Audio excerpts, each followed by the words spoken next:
Como es habitual, todos los inicios de semestre no solamente se presentan los primeros talleres de formación, sino que partimos con una conferencia magistral de un invitado o un profesor destacado, en este caso el profesor Rodrigo Pérez de Arce. Conferencia que no solamente inaugura el ciclo de formación, sino que inaugura la escuela y que le da un tono también a la relevancia del aprendizaje y la arquitectura, más aún en el marco del inicio de un semestre.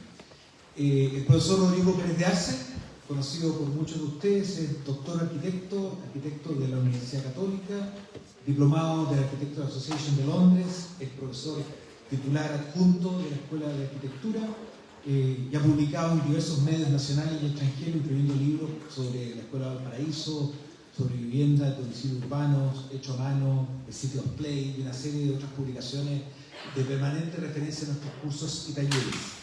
Pero también, aparte de su prolífico trabajo de investigación, de publicación y docencia permanente en nuestra escuela, tanto en pregrado como en posgrado, de los pocos profesores que puede tomar a los estudiantes en el primer semestre y entregarlos en el último semestre en proyectos de tesis de magíster, él también tiene una práctica importante en proyectos de arquitectura relevantes de alto impacto en la ciudad y ha realizado emblemáticas obras, por ejemplo, como el Centro Cultural de Estación Mapocho en Equipo, como la remodelación de la Plaza de Armas, la cripta de la Catedral Metropolitana, la remodelación del Mercado Puerto, y una serie de otros proyectos en Cerros de Valparaíso y otro tipo de intervenciones, y múltiples concursos en proyectos públicos, además de alto impacto dentro de la ciudad. Sin más preámbulo, le damos un caluroso aplauso al profesor Rodrigo Pérez de Arce de su conferencia.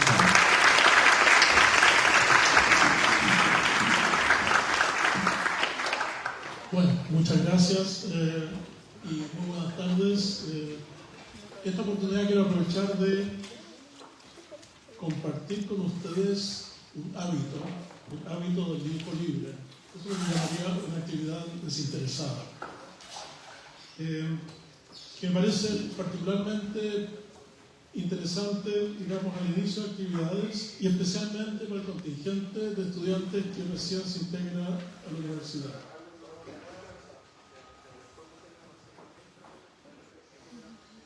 El dibujo libre es una de las cosas que se puede hacer cuando uno es arquitecto. En este caso, recordando lo que decía Philippe Planck respecto a esa condición de recolector, uno asociaría más bien a esa condición, mirar las cosas y recolectarlas en dibujos. No es la principal actividad, si uno considera que la principal actividad de la arquitectura es eventualmente construir, pero es un acompañamiento importante, una especie de bajo continuo de esta melodía larga, a veces fatigosa, de la invención arquitectónica. Por dibujo libre me refiero al croquis, el bosquejo, el boceto, el apunte. Son actividades desinteresadas en el sentido que nadie obliga a que se hagan, paralelas a muchas prácticas de proyectos.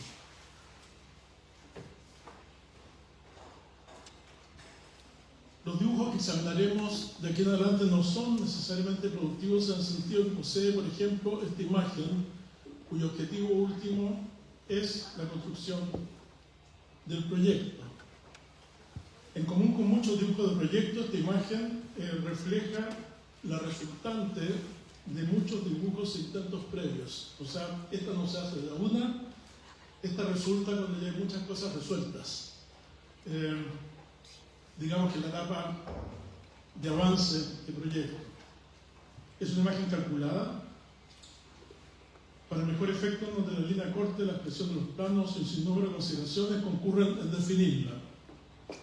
Es una imagen de concurso y por lo tanto destinada a capturar la atención y persuadir, cosa que no ocurrió en este caso, en donde el jurado pasó de largo y le asignó el premio a unos ex estudiantes de esta escuela, cuyo proyecto era para el Museo Histórico en Plaza de Armas. Todavía está pendiente por construirse y esperamos que se construya. Lo que vamos a ver en esta ocasión entonces es un dibujo de alcance como indirecto, menos previsible, más intuitivo, más cercano a la observación. Y un dibujo que se hace de a una, sin correcciones. Para iniciar este relato quiero poner atención a un atributo del dibujo en tanto lenguaje de comunicación. Las imágenes provienen de las cuevas del Lascaux en Francia, son muy antiguas y fueron dibujadas en una lejanísima prehistoria bajo la oscuridad, en una cueva, dibujando de espaldas, a menudo en espacio estrecho, con muy poco campo visual, o sea, en las condiciones más, digamos, hostiles o ajenas a la producción de un dibujo. El autor o autora, no se sabe, maniobraba con dificultad en este espacio, utilizando instrumentos muy rudimentarios, por ejemplo, un palo quemado, una especie de carboncillo, para transcribir las imágenes y las transcribía de memoria. Son imágenes extraordinarias, sin embargo, son increíblemente potentes, frescas y palpitantes, como si recién dibujadas. Son muy anteriores a la invención de la escritura. El dibujo es, por lo tanto, un lenguaje mucho más ancestral, más primitivo, por decirlo así, más atávico, y también de alcance más universal. Se dice del arte y del juego que son actividades improductivas. No se pinta ni se juega para cambiar el mundo. Se juega para cambiar de mundo y se pinta para cambiar nuestra mirada. Muchos artistas contemporáneos reconocen complicidades entre el arte y el juego. Esto vamos a ver más adelante cómo se materializa. Ni arte ni juego, el boceto, una actividad inútil. Surgido el impulso del momento, el croquis, el boceto, representa una actividad inútil, puesto que, como hemos visto, no obedece a obligaciones ni se ciñe necesariamente a planes. Tampoco apunta a la utilidad. Estos dibujos son preferentemente intuitivos, captan lo que el entusiasmo le indica a la mano. Prefiero pensarlos como una utilidad diferida, es decir, una que decanta en el tiempo y de maneras oblicuas, como quien planta un árbol y después de años disfruta su sombra. Lo que viene es una celebración del croquis. Todo lo que vamos a ver son croquis que he estado haciendo durante un periodo largo de tiempo. Los invito a viajar desde estos breves dibujos para explorar sus diversos alcances. El viaje lo iniciaremos en el Nilo. A la izquierda tenemos una barca a vela, una faluca, así se llaman, el velero tradicional del Nilo. Son veleros con capacidad para transportar unas 10 o 12 personas. Bajan el Nilo en una trayectoria zigzagueante, porque tienen que ir captando el viento de una particular manera, para aprovechar el viento, enfilando una orilla luego a la opuesta. Farag, este impresionante personaje que era una especie de príncipe, el dueño de la faluca y el piloto, provenía de la provincia de Asuán en el Alto Egipto. Para rezar, cosa que tenía que hacer varias veces al día porque es un musulmán, tenía que reorientar su alfombra cada vez que el barco giraba.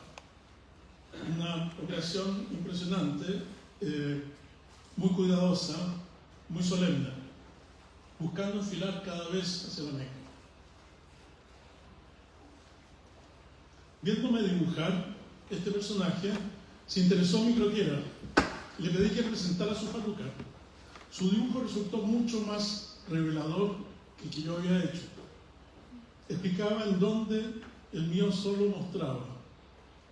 Allí podemos entender el ancla y el timón, el velamen y el casco. Pienso que la explosión de colores que aparece en la faluca, que no tiene nada que ver con la realidad de su barco, refleja un entusiasmo un poco como infantil o candoroso respecto a la colección de lápices que yo manejaba. Quizás era la primera vez que veía tantos lápices.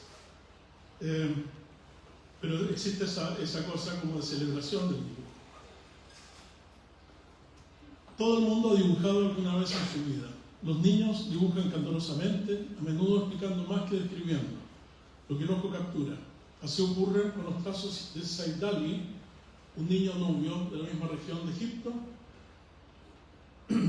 que no se acercó a mirar los dibujos. Yo eventualmente le pedí que dibujara en la croquera, en donde nos muestra los techos y las paredes de su casa, es decir, toma un punto de vista que evidentemente es imposible, es como cubista, ¿no? Como si estuviera volando por encima de la casa para mostrar los techos o quizás la compartimentalización interna de la casa, el camino, el bus, el camión, él y su hermana o su papá y su mamá, nunca lo vamos a saber.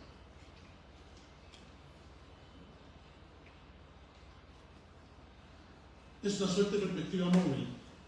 Toda mi vida intenté dibujar como un niño, decía Pablo Picasso. Mantener esa curiosidad y esa mirada candorosa, como si mirando las cosas por primera vez. Eso deberá ser la regla de oro de nuestra observación también. O sea, poder deslumbrarnos ante la realidad. Abordaré esta presentación mediante unas breves cápsulas, unas más relacionadas a la naturaleza, otras del cuerpo y sus posturas, luego el mueble y el edificio, enfatizando así que por arquitectura podemos entender un campo muy amplio que abarca por igual edificios, paisajes, ciudades. Confiando en la intuición y sabiendo que uno vuelve sobre los mismos temas, he ensamblado para esta presentación dibujos provenientes de diversos tiempos y lugares. El objeto encontrado es un término utilizado por ciertas vanguardias del arte y la arquitectura de hace aproximadamente 100 años, es decir, el periodo cuando surge la modernidad. Cuando se desprenden de los grandes temas de la academia para descubrir que el mundo entero es un campo de exploración artística.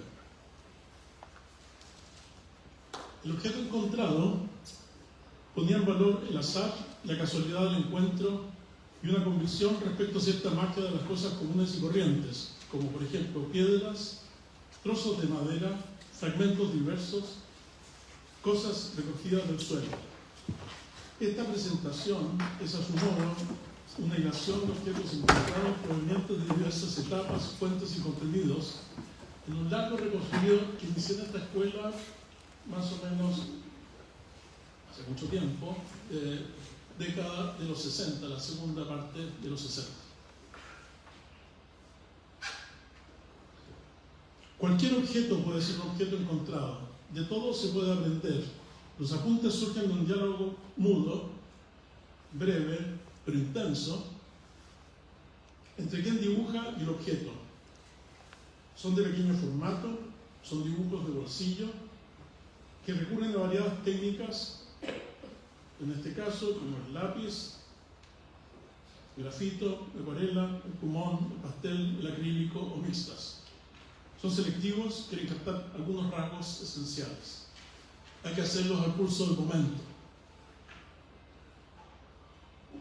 La forma de cualquier objeto natural, un tronco, una piedra, es una resultante. Toda forma nos revela algo.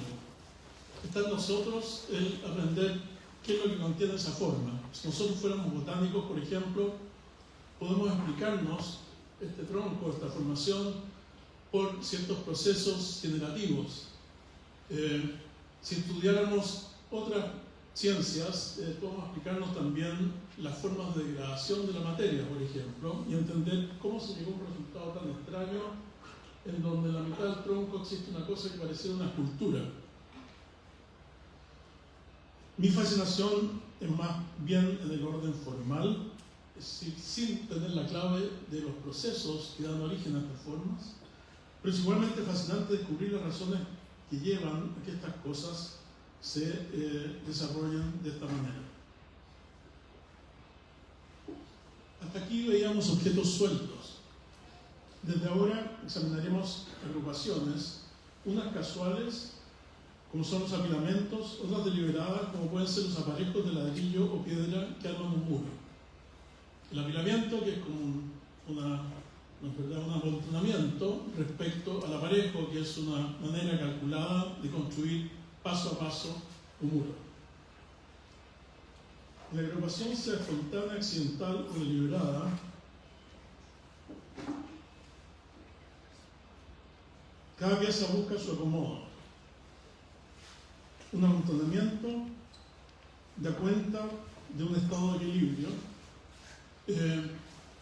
y el conjunto, digamos, deliberadamente montado por superposiciones también tiene que dar cuenta de unas piezas que están encontrando un equilibrio entre ellas. Aquí, por ejemplo, a golpe de destino y sin un plan previo, los elementos de este templo griego han encontrado un equilibrio. Es el equilibrio de la ruina en donde cada pieza encuentra un acomodo y donde un ojo atento podría proponer sus lugares y roles originales. Tendríamos que decir que la arquitectura es también un arte del equilibrio. Es decir, que esta cosa es muy consustancial al problema de la arquitectura. Que las formas tienen que encontrar ese tipo de acomodo. En este centro de troncos de una localidad del sur de Chile, revela una intencionalidad reflejada en los cortes, los tamaños, la construcción de la serie, su trazado y la medida de sus intervalos. Como muchas obras, el cerco se realizó sin planos. No había un proyecto anterior, había un material y había una idea y había un lugar y había una mano de obra. Se realizó sin planos, a pulso del momento, en un quehacer regulado por reglas simples pero eficaces.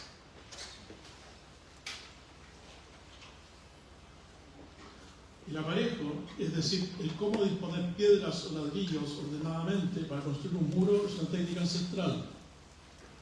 Es un modo de juntar piezas de pequeño tamaño para construir obras de envergadura. Usualmente las piezas se repiten, como los ladrillos, cuyo calce viene dado por la geometría.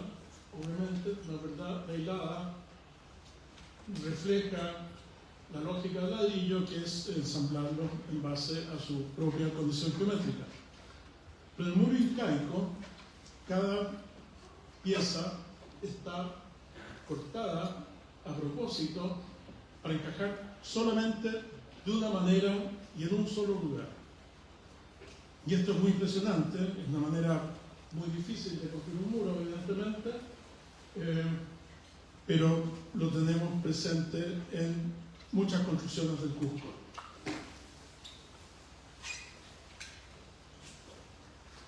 La descomposición es un recurso artístico que utilizan ciertos escultores modernos, como es el caso de esta figura reclinada, en donde el escultor Henry Moore separa los miembros del cuerpo humano, desafiándonos a recomponer con nuestra mirada la unidad original. ¿Qué propósito no es constructivo? Un propósito artístico. Los intervalos y los huecos valen tanto, en este caso, como los volúmenes.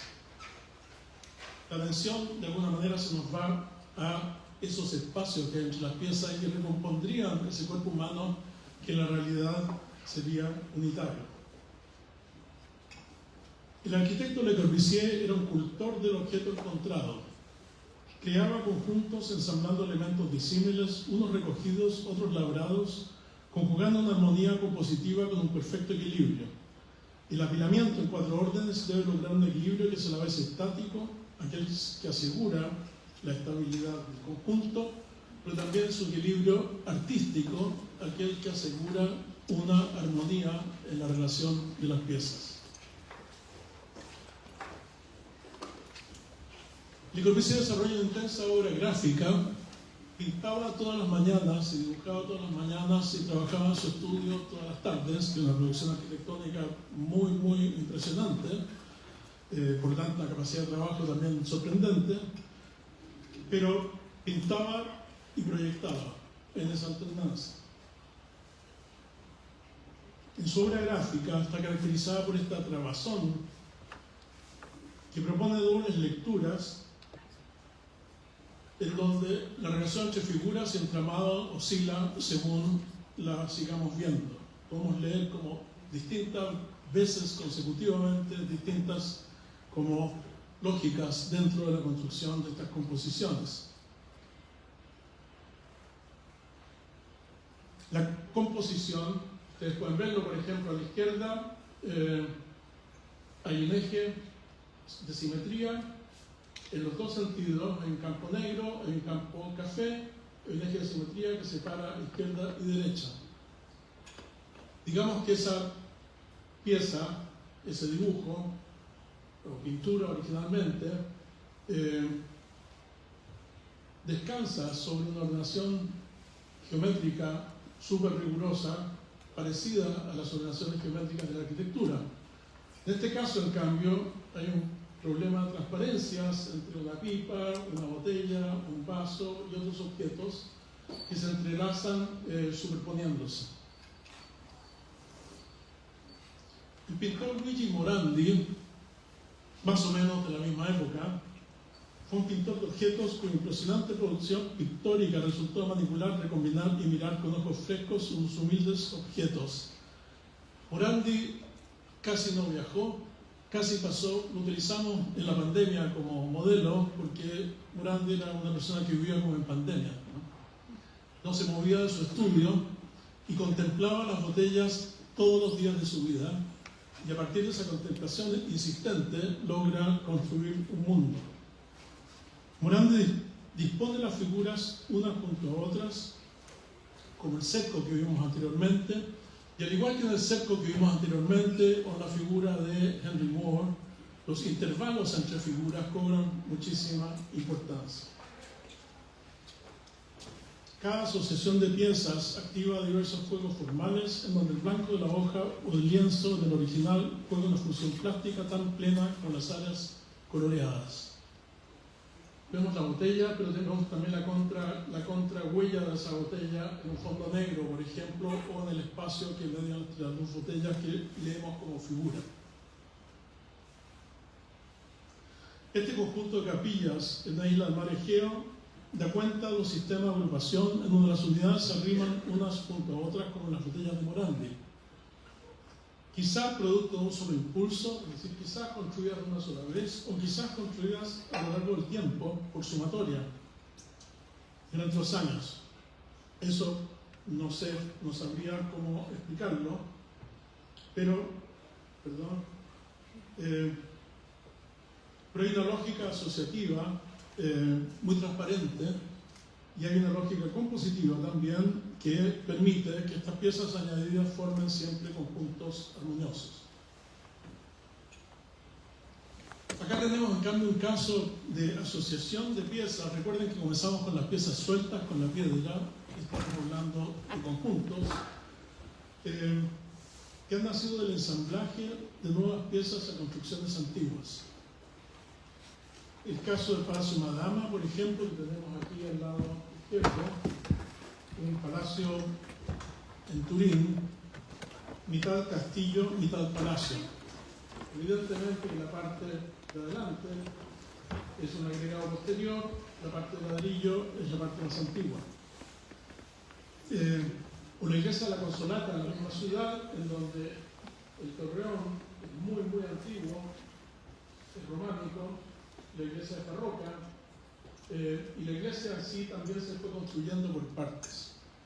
Lo fascinante de todo esto es que nunca los arquitectos o los constructores originales supieron que la obra iba a terminar de esta manera. Nunca se supo que ese palacio iba a derivar en ese conjunto o que la iglesia iba a derivar en lo que vemos acá.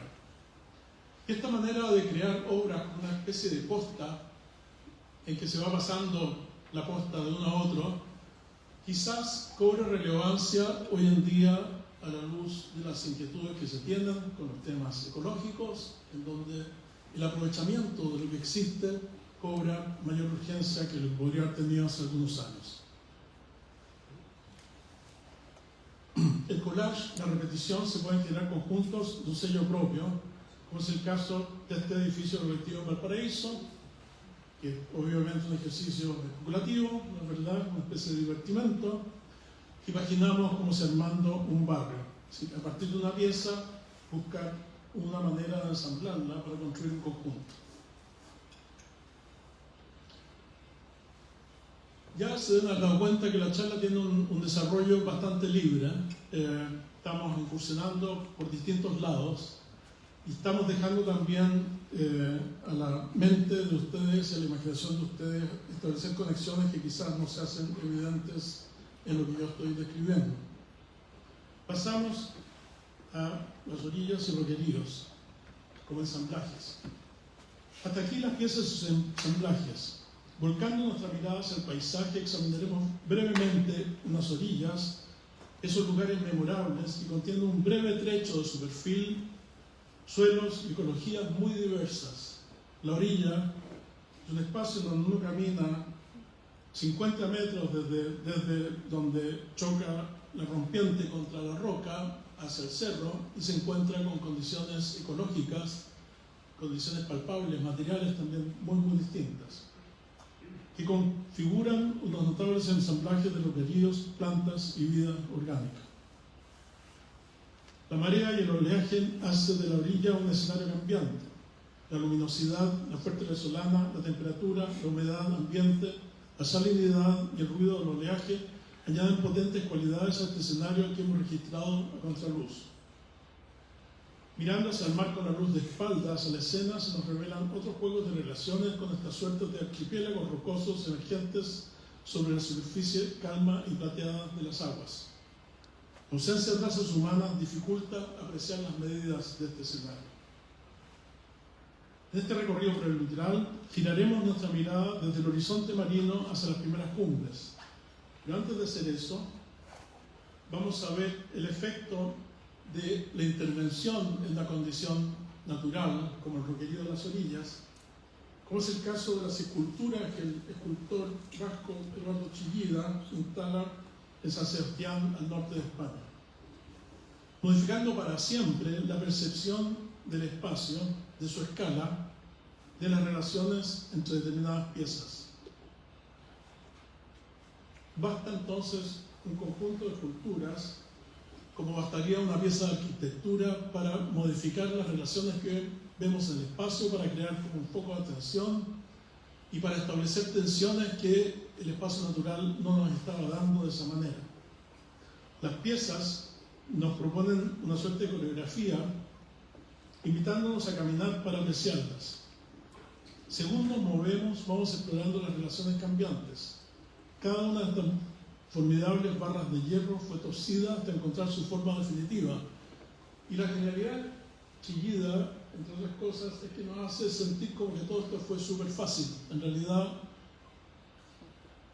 manipular estas piezas, son barras de acero densas, muy grandes, trasladarlas, anclarlas en lugares más o menos imposibles y hacer que desapareciera el anclaje, es una proeza, ¿no? Es como la fineza del artista.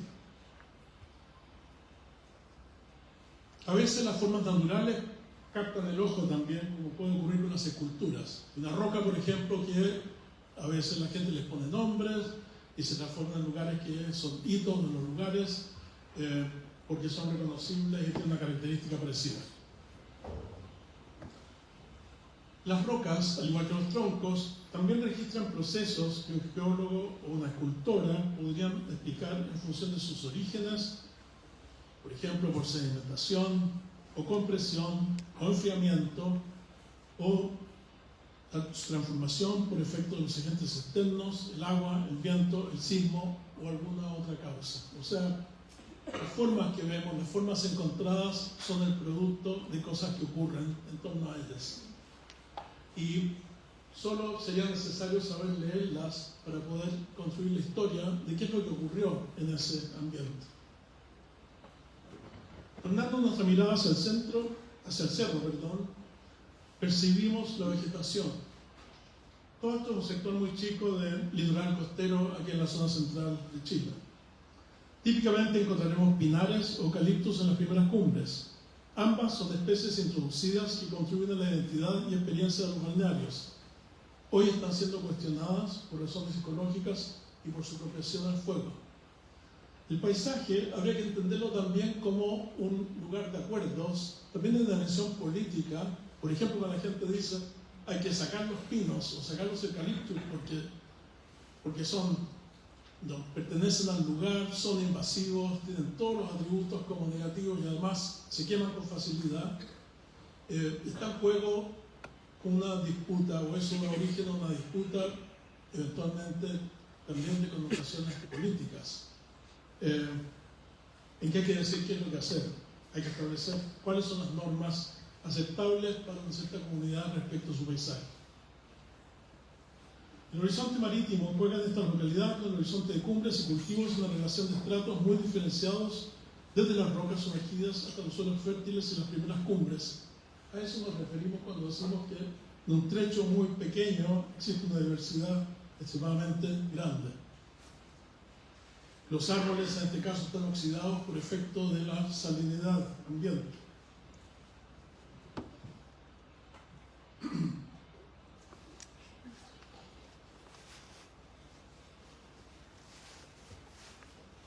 Esta intervención modesta, una nimita, en una localidad de Neuquén, en Argentina, aporta una escala y un elemento de singularidad en el roquerío.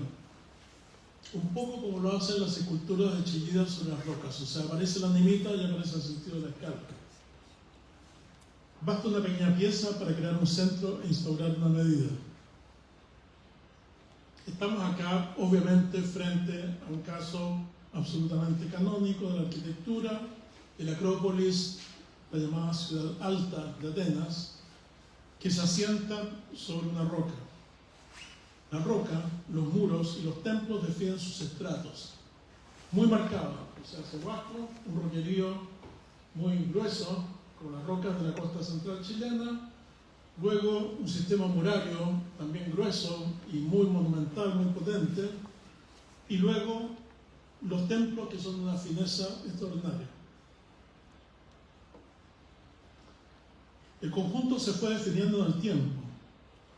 Tanto los muros ciclópeos, este muro que vemos acá, se construye por etapas, se ensancha en ciertas épocas anterior a la, digamos, en conjunto con la construcción del Partenón, se rectifican, se recurre a materiales reciclados para construirlo y mantiene una cierta tosquedad. Los templos también se construyen por etapas, se construyen, se destruyen y se construyen nuevamente hasta alcanzar la forma que conocemos hoy en día. Los roqueríos, que son menos conocidos que los templos, fueron lugares de culto muy anteriores a la construcción de los templos. En esa relación entre unas rocas muy complejas, los muros más simples y los templos aún más depurados, la que hace del conjunto algo tan memorable. Hacia fines del siglo XIX, el Cerro Santa Lucía en Santiago era un peñón rocoso cuya escasa vegetación era en su mayoría exótica, o sea, rompía todas las expectativas como más medioambientalistas actuales. Benjamín Vicuña Maquena asociaba su transformación a una acrópolis. Él hablaba de la acrópolis, decía esto es el Acrópolis de Santiago, una ciudad alta a la mano del centro de Santiago. Sobre las rocas instala una capilla, un mirador, unos torreones, un restaurante, un teatro, una especie de viaducto y luego unas figuras escultóricas que vemos acá más abajo que iban a representar cada una de ellas a cada una de las capitales latinoamericanas, estas nuevas repúblicas americanas. Pero el Cerro Santa Lucía también, desde que Vicuña Maquena instala sus piezas, el Cerro Santa Lucía adquiere una escala determinada y lo reconocimos desde entonces de una manera completamente distinta. Este dibujo, los otros dibujos son croquis hechos de natural, este es un dibujo evidentemente calcado, está hecho a partir de una fotografía de época. El que viene a continuación es un dibujo hecho a partir de una especie de acuarela, dibujo, boceto, a partir de una pintura renacentista. Me permite abrir un tema que es muy apasionante, que es la manera como el paisaje ha sido modelado por el arte. Nuestra percepción del paisaje está modelada enteramente por el arte. El motivo del paisaje es la pintura. Cuando el paisaje se transforma en el motivo de la pintura, es decir, cuando desaparecen los personajes de los cuadros, desaparecen las historias y aparece, por ejemplo, un sauce y un arroyo, en ese momento el paisaje se independiza como motivo pictórico y esta pintura está como en un momento de transición en donde existe, por supuesto, la figura de la Madonna con el niño, que es la figura como dominante, la que le da el nombre a la pintura, pero en donde el paisaje de fondo, el fondo paisajístico, está cobrando tanta importancia que si borráramos la figura, el cuadro quizás seguiría teniendo validez. En este caso, lo que hice fue borrar la figura, también había una Madonna con un niño en primer plano, para poder mirar esta extraordinaria formación rocosa. El paisaje inundó el cuadro, o sea, estoy en realidad haciendo en esa operación algo parecido a lo que históricamente ocurrió cuando los pintores deciden en algún punto que el cuadro no requiere de la figura para valerse. De la figura y el bloque de piedra. En los roqueríos hemos examinado diversas formaciones pétreas. Veremos ahora cómo surge, mediante el esculpido, la figura humana desde unos bloques de piedra igualmente densos y macizos. Me refiero a figuras de la escultura egipcia que constituyen un fascinante campo de exploración, porque son reiterados, porque son miles de figuras, porque cubren el paisaje de Egipto de sur a norte. A primera instancia uno los ve como muy repetidos, como que la misma figura se repite, pero mientras más uno observa, más descubre que hay personalidad detrás de los rastros, hay gestos y diferencias. Todo esto dentro de una noción de tema y sus variantes, un poco parecido con las botellas de Morandi. Personalmente me llama la atención los perfiles, y los dibujos míos son de perfiles en general, pero evidentemente que las figuras emiten otras formas de representación. Todas ellas surgen de bloques de granito, de madera, piedras muy duras. Unas sostienen cajas u objetos, otras están de brazos cruzados, o bien con un niño en el regazo, como es este caso, dejando una evidencia del bloque macizo dentro del cual se acomoda el cuerpo de la madre en cuclillas. O quizás con un halcón apoyado sobre la espalda. Todo esto debe tener una explicación mitológica que desconozco, pero son distintas formas de asociación. Las figuras nos hablan obviamente de intensas relaciones entre las personas y los animales, un trato de otro orden que lo que podríamos pensar hoy en día nosotros, mediada seguramente por una red de resonancias mitológicas, ¿no es verdad? Están mediadas por costumbres y creencias. Y a veces las mismas figuras las vemos asociadas a construcciones elementales de este tipo, como templetes, nichos o mausoleos.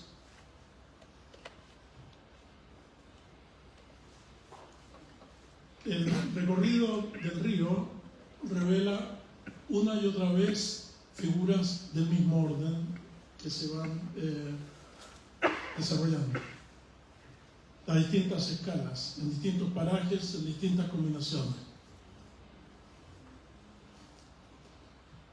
El arte del dibujo y la pintura son otras fuentes importantes de adiestramiento visual. Para mí es como una gimnástica del dibujo.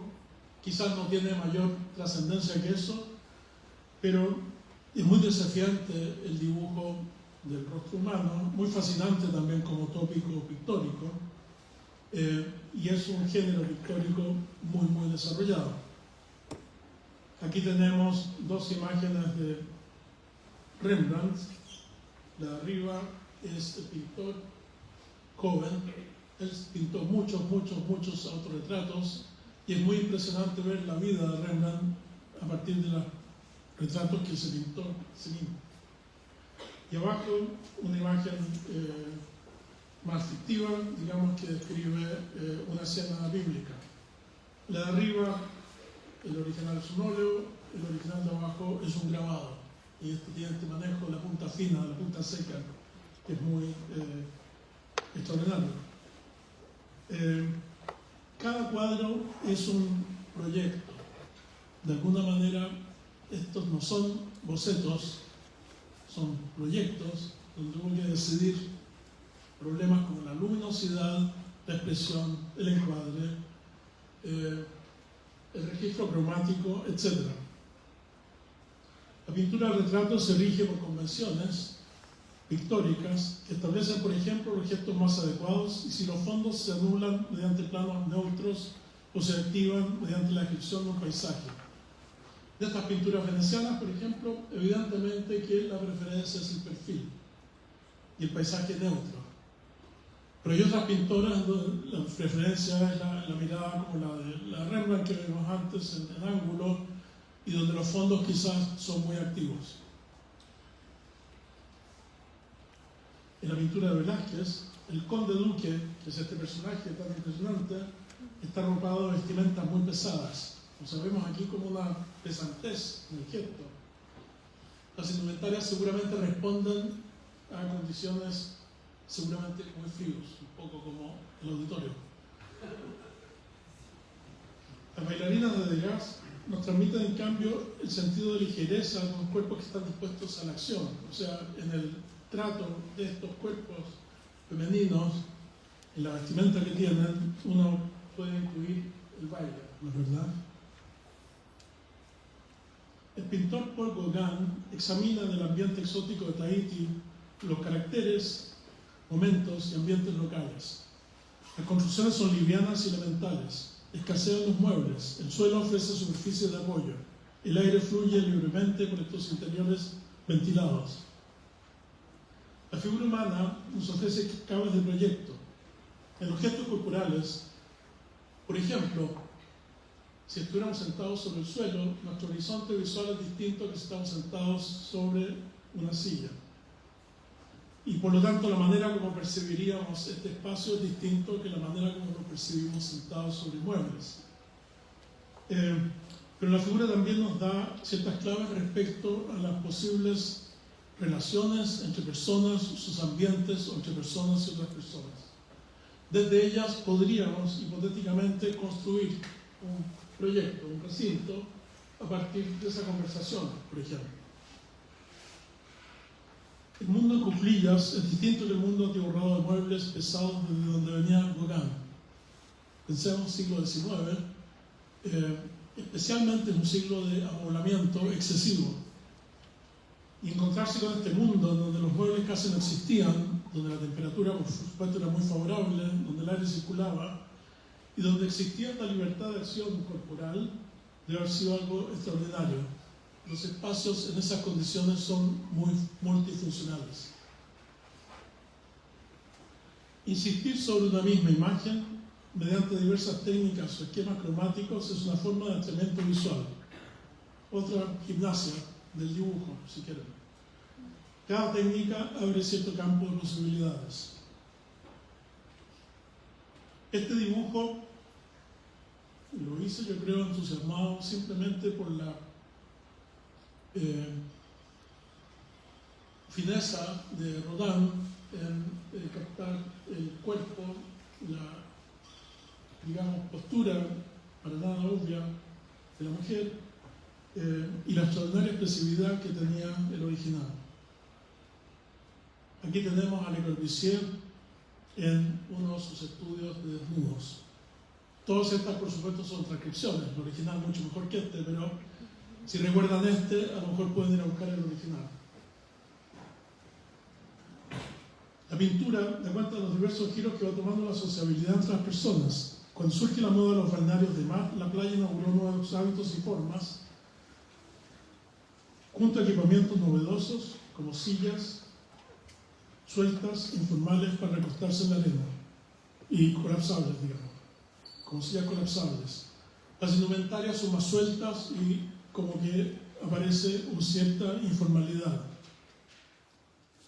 Vamos a ver algunas pinturas de agrupaciones humanas, en este caso una procesión en un campo veneciano, celebración religiosa, el original lo tenemos a la izquierda, donde lo que me interesaba era la manera como el espacio urbano completo, con los balcones, las ventanas y también lo que ocurre en los techos, se asoma, se vuelca para poder percibir esta especie de teatro de acción. Como decíamos antes, las pinturas son unas construcciones muy exigentes en el sentido de la composición, entre las cosas. En este caso, la pintura que usualmente se conoce como las lanzas, una pintura de Velázquez que muestra dos contingentes militares izquierda los holandeses, a la derecha los españoles. Es un momento de rendición de las tropas holandesas respecto a las tropas españolas. Todo esto ocurre en un descampado, la ciudad está al fondo, lo vemos por detrás de las lanzas. Y todo esto, digamos que es una compleja construcción que nos permite, porque seguramente eso era una exigencia del cuadro, reconocer a los caracteres que vamos viendo en cada costado. El cuadro está contando una historia, un acontecimiento reciente. Acá también tenemos una historia. Esta es una natividad. El pintor es Sandro Botticelli. Y nos muestra dos agrupaciones de personas que vienen a rendir homenaje a la Virgen y al Niño. Este cuadro se realiza por encargo y los personajes que vemos aquí a la izquierda, a la derecha, perdón, son personajes del tiempo del pintor. O sea, hay una especie de colapso de cronologías, ¿no? Está la natividad de hace siglo y medio respecto a la pintura del cuadro. Siglo y medio, milenio y medio respecto a la pintura del cuadro. Y la pintura es un poco más como una especie de selfie. Si ustedes ven allá en la pintura original, Botticelli se retrata a mano derecha. Cada uno de los personajes que aparece tiene que aparecer por condición del encargo del cuadro. O sea, lo que quiere el comitante del cuadro es que los personajes, la nobleza del momento, que se postula como una nobleza piadosa, religiosa, etcétera, creyente, aparezca en este acto como de reflexión religiosa. Vamos a terminar esta secuencia de conjuntos humanos abigarrados con esta transcripción del Guernica, del caso, en donde, completamente libre ya de cualquier obligación de fidelidad al original, Picasso se toma la libertad de desmembrar los cuerpos y reensamblarlos de maneras imposibles de alguna manera, pero en función del cometido de la pintura.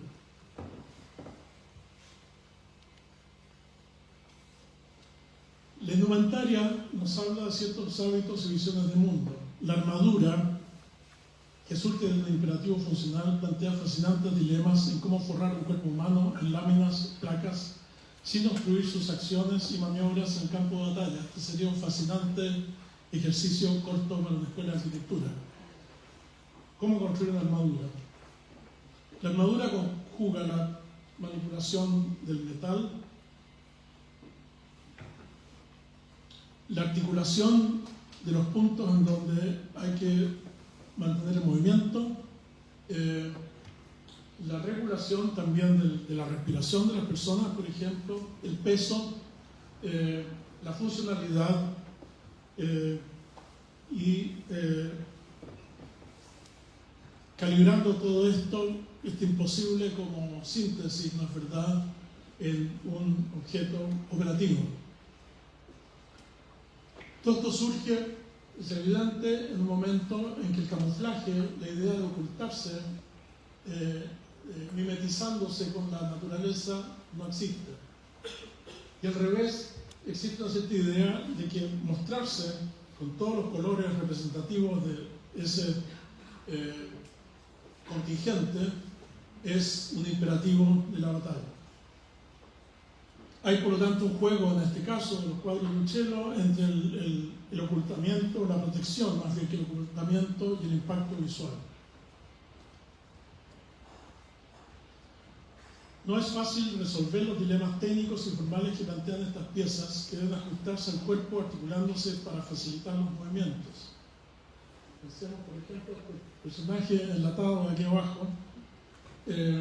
¿Cuántas piezas hay que articular que permitan el movimiento, que protejan, que no dejen resquicios para que no dejen partes del cuerpo expuestas para cumplir con el cometido de ese encargo? El casco es una pieza que, por un lado, tiene que proveer visibilidad, protección máxima circulación de aire y al mismo tiempo una casi total hermeticidad.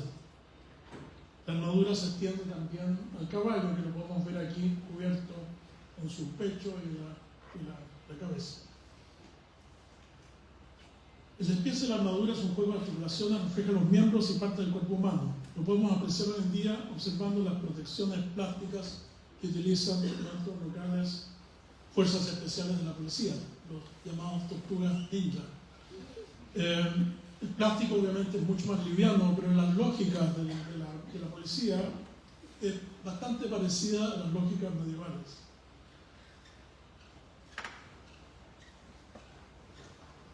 Como en todo proyecto, el mismo problema admite respuestas alternativas. La que aquí vemos, una armadura de origen japonés, sustituye el metal por la fibra y articula de otro modo las piezas protectoras. Lo mismo ocurre en el campo de la arquitectura, en donde ante el mismo enunciado existen respuestas sumamente distintas. Cada pieza de metal cuenta con su contraparte manufacturada de elementos orgánicos. El tejido sustituye el remache, la máscara sustituye el casco, articulando la armadura europea, y podríamos agregar que infundir terror o asustar es también parte del cometido, particularmente cuando las batallas se derivan cuerpo a cuerpo, es decir, en espacios estrechos en que la gente se ve unas a otras. Luego de la vestimenta o la armadura, el mueble es el siguiente dispositivo de mediación entre el cuerpo y el recinto y también entre unas personas y otras. Comenzamos nuevamente remontándonos a una tradición oriental en donde se prescinde del mueble, como el caso de una mezquita de este orden, una sala hipóstila muy profunda, en donde cubierta de alfombras, sala tan profunda que permite muchas actividades simultáneas, un fascinante escenario de multiplicidades. Hay gente rezando, hay escolares estudiando, hay gente sola y hay gente durmiendo en el mismo espacio. Mientras mantengan un respeto por el lugar, pueden realizar todas esas funciones. El sentido occidental, en cambio, nuestra tradición occidental es una tradición del mobiliario. El mobiliario tiende a fijar la ocupación del espacio, los modos de estar en el recinto, la orientación de las miradas, el control de las vistas y mucho más. Como lo vemos en este caso de San Agustín, descrito por el veneciano Víctor Carpaccio. La mesa de San Agustín, la vemos en planta acá, está al centro del espacio y está al costado de la ventana. Forma parte, de alguna manera, del edificio, del recinto. Hay, por supuesto, arreglos más casuales, como estas mesas para el ocio, en algún lugar en un parque, o escenarios como el que Van Gogh recogía de un poblado francés, en donde, cuando la luz nocturna todavía no es algo difundido, cuando existe la iluminación de las calles, el café que pinta Van Gogh se transforma como el farol del barrio y adquiere esta cosa extraordinariamente como teatral, ¿no es verdad? De un estrado desde donde ver la ciudad. Cada escenario sugiere un proyecto a desarrollarse desde el mueble y sus relaciones. Desde el mueble, las relaciones que el mueble establece, las distancias que establece entre las personas, la manera como se miran, la manera como se sientan, todo eso, ampliándolo, multiplicándolo, puede dar origen a un recinto, una disposición particular, a la creación de un cierto ambiente lumínico, acústico. Son infinitas las variedades del café. Como también sabemos que un buen lugar tiene que contar con un buen ambiente. La construcción de ese ambiente es nuestra tarea. A continuación vamos a ver un mueble que tiene un contenido como ritual mucho más estricto que la mesa, podríamos decir, y que por lo tanto revela el tránsito de una acción, un programa, en este caso los mensajeros que quiere transmitir su mensaje, y un diseño muy particular, el del púlpito, que encarna el sitial del mensajero, el lugar de la palabra. tenemos el evento. O sea, primero existe el mensajero en algún ambiente, en este caso sobre unas rocas, tomando altura para hacerse visible, porque los gestos son igualmente importantes que la palabra. Tiene que llamar la atención. Sabe que su voz es tan importante como el gesto. A continuación vienen las respuestas de la arquitectura, distintos modos de interpretar esa sitial del mensajero. El diseño del púlpito,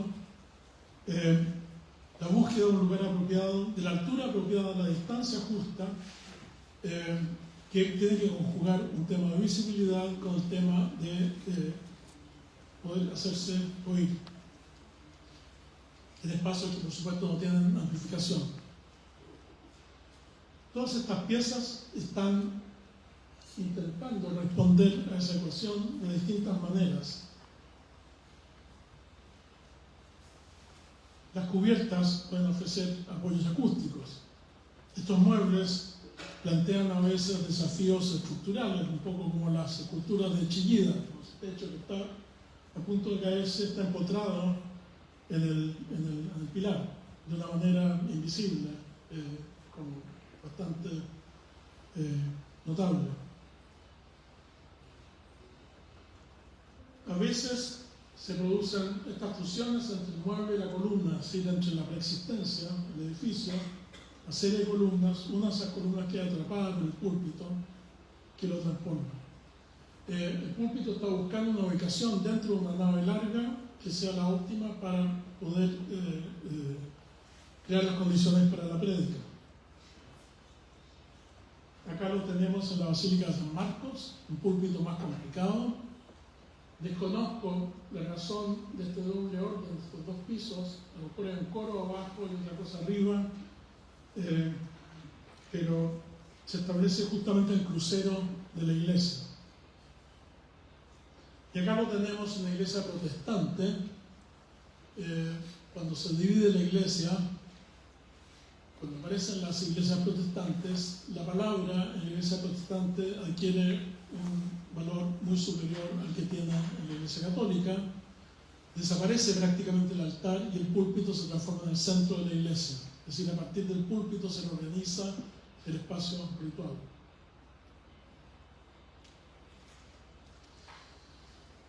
Vamos a ver a continuación algunos casos de arquitecturas elementales. El cobertizo, una transición entre el mueble y el recinto. Estamos todavía hablando de cosas pequeñas. Todos los relatos de origen de la arquitectura conducen al cobertizo. Lo mismo ocurre en la tradición cristiana con la natividad. Acá tenemos dos expresiones de la natividad en donde hemos retirado la figura para poder ver qué es lo que está ocurriendo, cómo se construye ese escenario. Ambas son parecidas, hay una cueva, hay una ruina en la de la izquierda, no hay ruina en la de la derecha, un cobertizo muy simple, simétrico, que se extiende hacia el espectador. Este cobertizo, que forma parte como de la tradición cristiana, como la más potente, da cuenta del fenómeno de la inmigración. Esto no es tan distinto con lo que está ocurriendo en Chile 2024. La misma precariedad, mismos problemas como logísticos, ¿no? Cómo construir algo con muy poco dinero, con muy pocos medios, cómo crear una cubierta, cómo asegurar la firmeza, etc.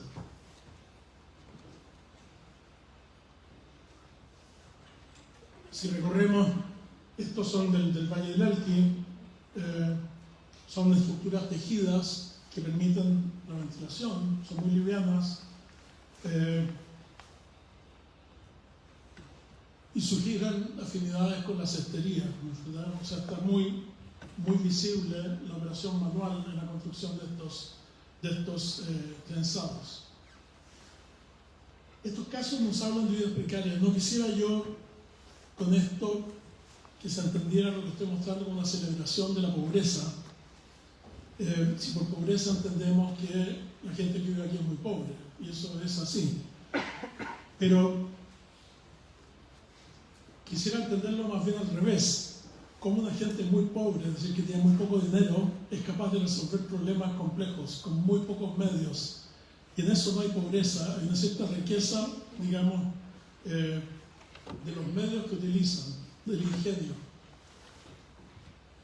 Son estructuras como estas cabañas en caldera que no se construyen de acuerdo a un plan, se van construyendo en el tiempo, no resultan de un proyecto, sino de sucesivos procesos de ampliaciones y replanteos. En este escenario no hay revés ni derecho, no hay fachadas principales, todo es utilitario, todas las medidas cumplen con las condiciones de portabilidad y manipulación manual, es decir, la medida de una persona que acarrea los materiales para construirlos. Es un retrato, digamos, de una manera de construir. Lo importante de esto, creo yo, en el contexto actual, es que una parte importante de nuestras ciudades se está construyendo de esta manera y es difícil que se puedan erradicar. Ojalá se pudiera, quizás, pero es difícil que se puedan erradicar los campamentos que existen en Santiago o en otras ciudades. Y por lo tanto, este campo de acción va a ser posiblemente el campo de acción de muchos de ustedes a futuro. Aquí hay un desafío importante. Estas figuras elementales son a veces muy seductivas, como el caso de este caserío, basado en la pintura de un señor Demetrio Rebeco, del norte de Chico, en Chile, en donde las ramadas enfrentadas sugieren unos espacios de conversación muy adecuados al clima, que median entre la penumbra del interior y la luminosidad extrema del exterior.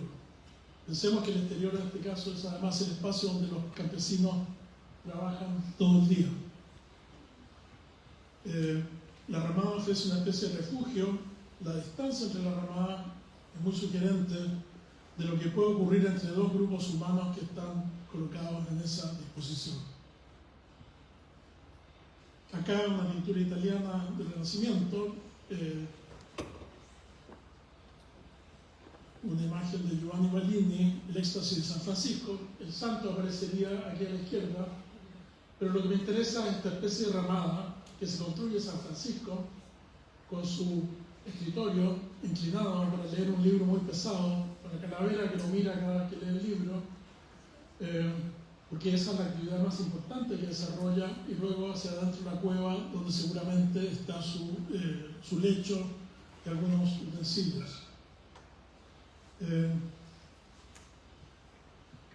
Es una construcción ingeniosa también, que está tratando de sacar partido con condiciones mínimas de lo que la localidad le entrega. La pintura de Gauguin, de la cual hemos extraído este apunte, nos muestra un recinto noble y elemental bajo condiciones climáticas y ambientales favorables. No hay muebles, solo esteras. Las construcciones frágiles no son solo producto de la indigencia. En la arquitectura japonesa encontramos grandes lecciones respecto a cómo modelar espacios mínimos con estructuras ligeras. También son portables, también se construyen a mano, también manejan dimensiones, rangos dimensionales parecidos a los de las cabañas que hemos visto anteriormente. Y aportan, por supuesto, ciertos modelos o maneras que vienen de la tradición. Por ejemplo, en vez de una vitrina en la tienda existe una tarima, aquí abajo está el croquis, con el vendedor sentado sobre la tarima a la altura de ojo respecto al comprador que se pasea por la calle.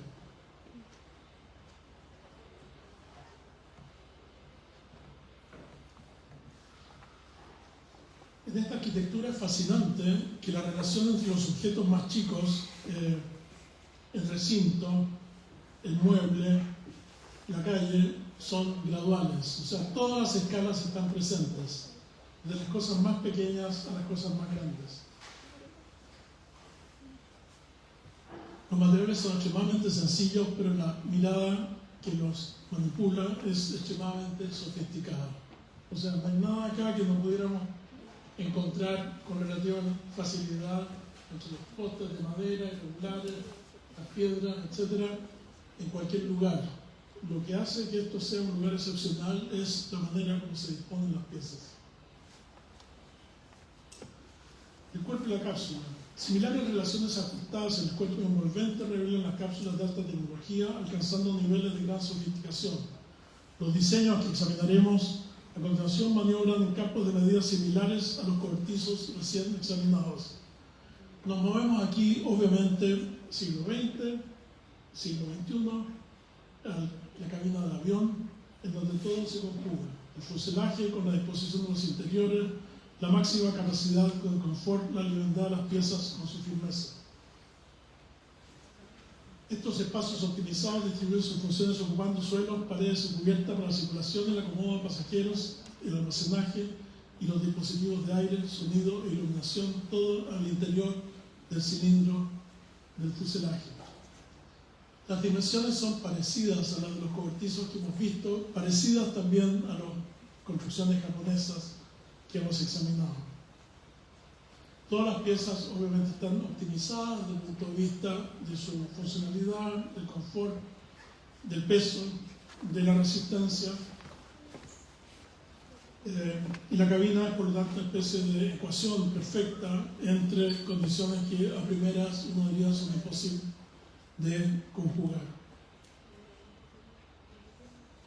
Acá tenemos una cabina de un hotel en Japón también, en donde el cuarto de baño está construido con una pieza monolítica, con un molde plástico, que busca evidentemente lograr la máxima compactación posible para acomodar el excusado, el lavatorio y la ducha. Y este, por supuesto, es un gran campo de exploración moderno, ¿no? Es de los mínimos y la optimización tecnológica.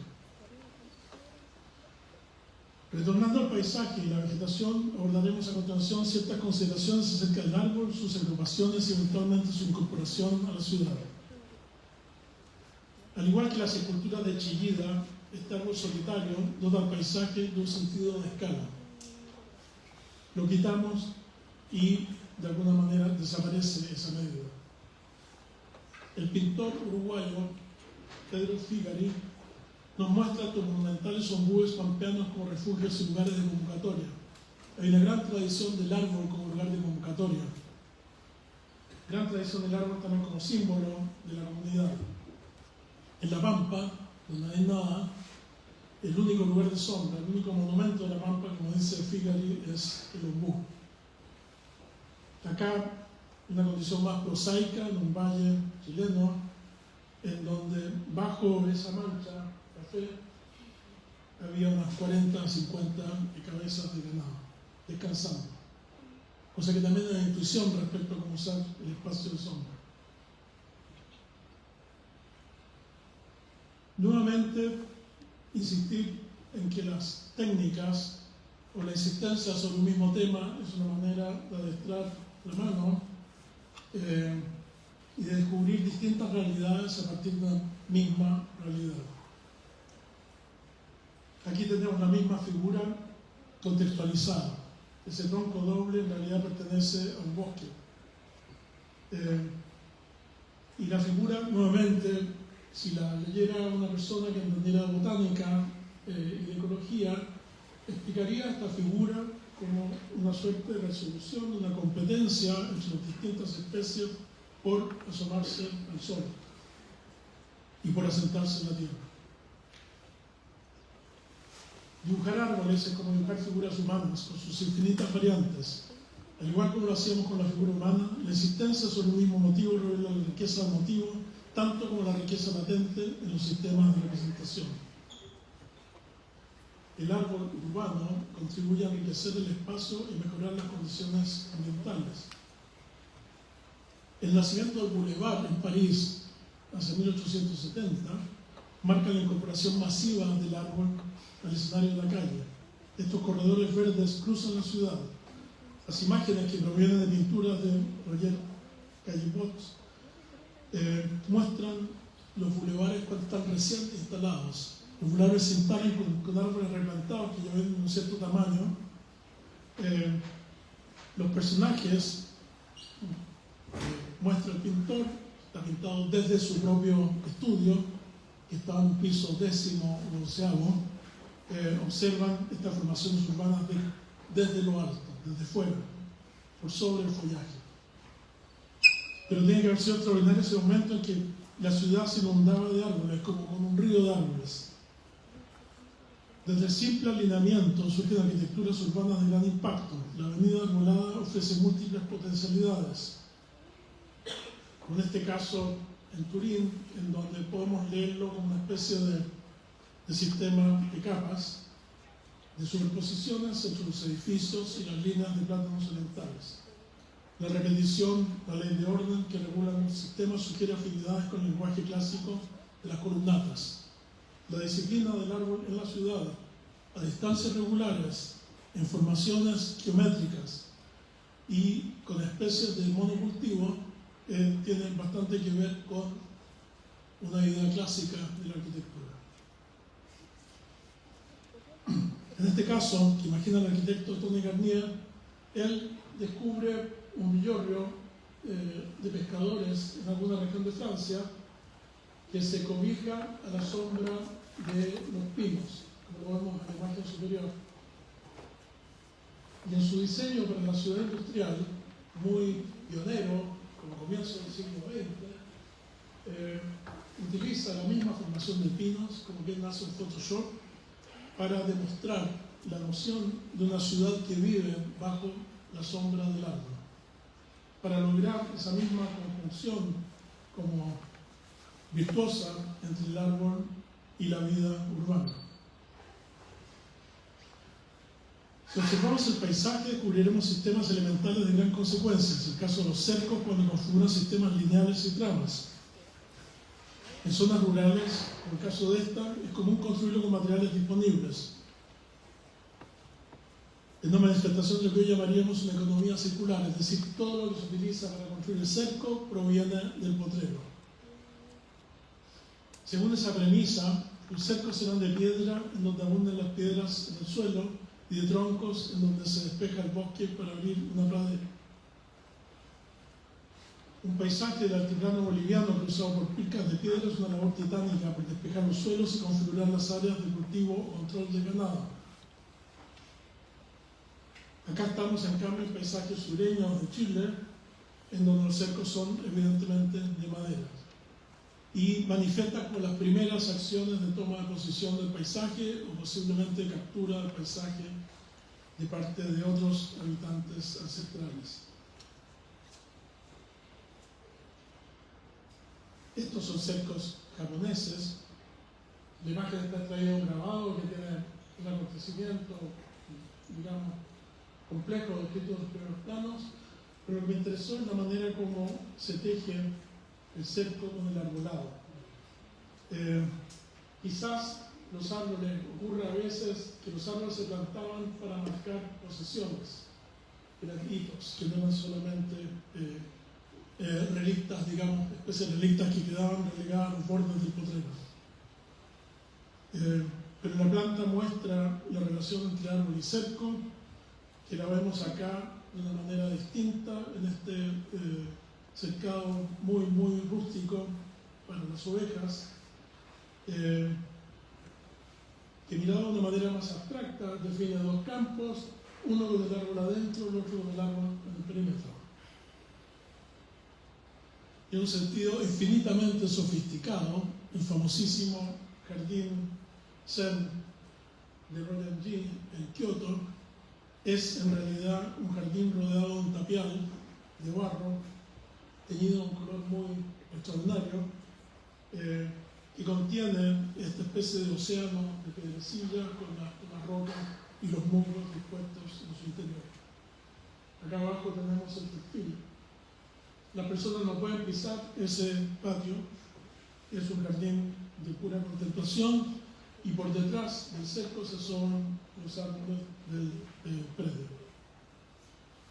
La tapia, en este caso, es un elemento fundamental en la construcción de este escenario. Como también ocurre acá, en Venecia, tras las fachadas y alejándose de los canales, en donde aparecen unas secuencias de jardines, separados por tapias, y unos elementos montados sobre las cubiertas de las casas que sirven para mirar hacia el paisaje de la laguna, las famosas altanas venecianas. Santiago del siglo XIX, época de Vicuña Maquena, un poco antes de la transformación de Cerro Santa Lucía, que estamos mirando esta imagen, era una ciudad de tapiales, y el tapial de alguna manera contribuye a la arquitectura urbana y el paisaje de Santiago, como lo vemos en esta imagen.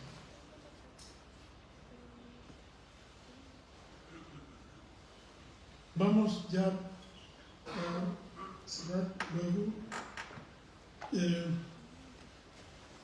Mirando estas imágenes de siluetas superiores, son distintos tópicos, como ustedes ven, quizás un poco dispersos, no suman necesariamente, pero uno podría entenderlos como provocaciones que permiten quizás que cada uno de ustedes saque sus conclusiones de una manera más libre. En este caso estamos viendo el recorte hacia el cielo, que sería un tema de la arquitectura importante, cómo coronar un edificio. La coronación superior en ciertas tradiciones de la arquitectura es la ocasión de las alegorías, del ornamento y de marcar la diferencia. Por ejemplo, los perfiles de las iglesias permiten reconocer las iglesias y los barrios que están en sus pies. Si entendemos la ciudad como un sistema de estratos, las figuras que comparecen en lo alto están completamente independizadas, y eso es lo importante del roce cotidiano, privilegian tradicionalmente los roles simbólicos. Cruces y esculturas suelen poblar esos espacios. Pero también en la misma ciudad, en Venecia, vemos un espacio de infraestructuras que coronan los edificios, como las edificaciones modernas, donde las chimeneas tienen que estar colocadas ahí para evacuar los gases, para garantizar el tiraje, etc. Me gustaría, transmitir la idea de que esta coronación superior de las edificaciones es un espacio en donde fundan las razones poéticas, como por ejemplo ofrecer miradores por el puro disfrute del paisaje, las razones prácticas, como por ejemplo estimular el tiraje y eliminar los gases tóxicos, y las razones de orden simbólico, como por ejemplo establecer una cruz en la parte más alta de una iglesia. La silueta, evidentemente, que es también una componente en la lectura de la ciudad. Hay ciudades que tienen siluetas absolutamente memorables, como el caso de Edimburgo con su castillo, o de estos poblados de mar Egeo con las casas blancas recortándose contra el cielo, o la ciudad de Toledo montada sobre un cerro, dibujo de la transcripción de una pintura de Sorolla. Caso nuestro, encontramos quizás otras posibilidades de perfiles y de manipulación de perfiles, como esta, por ejemplo, de la costa del litoral central, en donde los árboles y las plantaciones marcan los perfiles superiores. O en este caso, un sector más agreste, en donde los coihues dibujan el recorte del cerro contra el cielo, o acá, más pronunciado todavía, más arriba, más alto en la cordillera, en donde las araucarias dibujan ese recorte lejano de una manera memorable, que nunca vamos a encontrar, por ejemplo, en la cordillera de la zona central.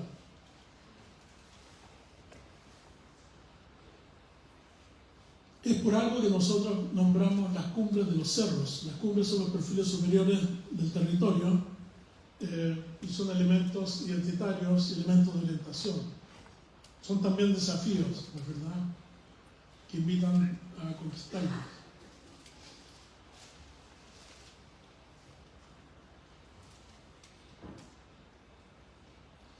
Las cumbres definen, en definitiva, otra orilla en donde, al igual que en el litoral, también afloran las rocas. Hay como una simetría entre el afloramiento rocoso de la costa y el afloramiento rocoso de las cumbres. Y aquí sí vamos a terminar. Son unas imágenes de llanura que en realidad permiten dibujar el cielo. Las llanuras están batidas por el viento. Los cielos en la llanura, en la Pampa Argentina, o las grandes llanuras norteamericanas, son cielos muy vivos, están siempre moviéndose, porque siempre hay viento, son cielos muy limpios, y todo transcurre, la variedad, digamos que transcurre más bien hacia arriba, hacia abajo. A distancia quizás vemos un arbolado. Si examinamos ese arbolado, descubriremos que es una pantalla protectora de un cierto ambiente domesticado, ¿no?, para vivir.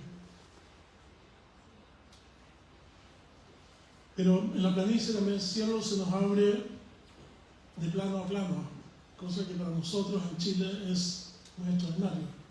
Nunca vemos el cielo recortándose contra una horizontal, salvo en la orilla del mar. Son un motivo pictórico. Hay pintores que exploraron el tema del cielo, de las nubes, de maneras extraordinarias. Que ciertas técnicas, como la acuarela, por ejemplo, que deben ser extraordinariamente propicias para plasmar una condición tan líquida, tan cambiante, tan imprecisa, tan de manchas como las nubes. Aquí tenemos una nube mirada desde un avión, la nube y su sombra. Y para cerrar, ahora sí, definitivamente, un pequeño divertimento que es a través de un cuadro. No es problema del pintor, digamos, decidir, o de la pintora, decidir cómo tendría que ser el revés del cuadro. En este caso, este cuadro es muy famoso de Böcklin, Arnold Böcklin, pintor suizo, siglo XIX, La isla de los muertos, que nos muestra este peñón misterioso con una densa formación de cipreses y con algunos otros acontecimientos que están eliminados del croquis. Como todo cuadro de calidad, digamos, este cuadro abre un mundo completo. La pregunta que me hacía, ¿cómo sería la parte de atrás de ese cuadro? Y esta sería una respuesta inútil de alguna manera y absolutamente provisional y además indemostrable de cómo podría ser esa parte de atrás. Quizás lo único que tiene esto de válido es que nos muestra que el cuadro es como una ventana al mundo. Los dibujos también abren realidades más allá de lo que representan, con una suerte de trampolín, desde el cual imaginar otros mundos. Y lo que quisiera dejar yo establecido como una invitación a los estudiantes y las estudiantes es que tomen en serio el dibujo como una actividad gratuita, paralela, más allá de las obligaciones del taller o lo que sea, porque aparte de todo es una actividad extremadamente intensa y entretenida. Eso, muchas gracias.